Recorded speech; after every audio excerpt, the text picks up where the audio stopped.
Caleb's aunt had died 3 weeks earlier, and no one else in the family wanted to drive up into the mountains to clear out her cabin. The lawyer said there were personal effects that couldn't be mailed.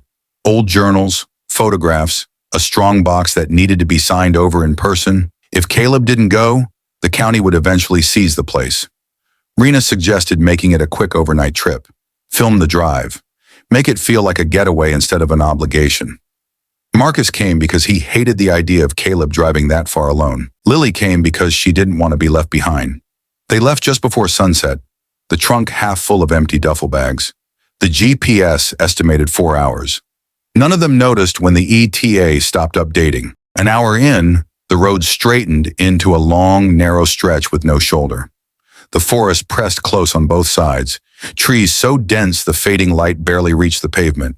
That's when they saw the car. Hazard lights flashing, no one in the front seats. Caleb slowed instinctively.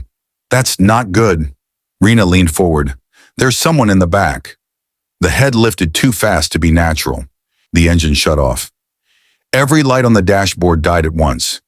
Behind them, the stopped car's headlights snapped on. They felt it more than saw it. The pressure of something approaching. A hand pressed flat against their rear window, fingers spread wide, skin pale and stretched tight. Start the car, Marcus said. Caleb turned the key again. Nothing. The hand slid downward slowly, leaving a foggy smear.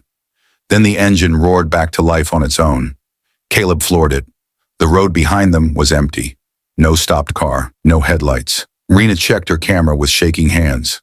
The footage showed their car parked alone in the road, engine off for 7 full minutes. None of them remembered those minutes. They didn't stop talking after that. Silence felt dangerous now. The fuel gauge dropped without warning, from half a tank to empty in less than a mile. A gas station appeared immediately.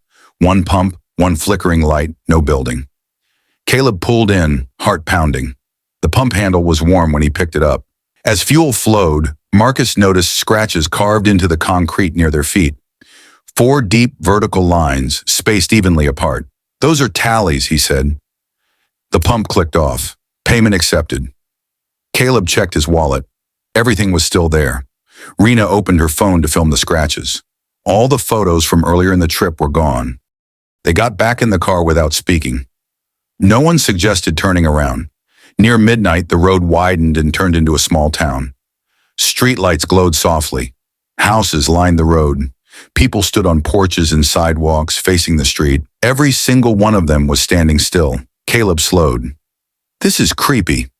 Don't stop, Lily said immediately. A man stepped off the curb and raised his arm, not waving, pointing, directly at the passenger seat, at Rena. Rena raised her camera. Every porch light shut off at once. The town vanished. Forest again. Darkness pressing close. Marcus checked his watch. It read 11:58 p.m. It didn't change after that. They needed a bathroom. The rest area looked normal enough to risk it. Inside, the lights buzzed softly. The air smelled damp. Every stall door was locked. Someone was inside each one. They could hear breathing. Slow, wet, uncomfortably close. Lily turned on the sink. Black water poured out for a second before running clear. From the far stall, a voice spoke. You left something. Rena felt her pocket. Her phone was gone. Marcus yanked the door open. The stall was empty. Just the phone on the floor, still ringing. Caller ID read, destination. They ran. Behind them, the stall doors began to unlock one by one. They reached the cabin, which was exactly where the map said it would be. Warm lights glowing through the windows. Porch light on, door unlocked. Relief hit them all at once, sharp and dizzying. Inside, the place was clean. Too clean. Then the smell hit them, her perfume. Caleb's aunt. At first, she looked normal. Warm smile, familiar posture. But then her shadow stretched too long along the floor. Her eyes deepened into hollows that reflected nothing. Her smile widened impossibly, her jaw stretching too far, teeth glinting sharp like knives. She stepped forward. Caleb froze. Aunt, but you're... Then it lunged. They were never heard from again. You could say this was a road trip from hell. Ha ha ha,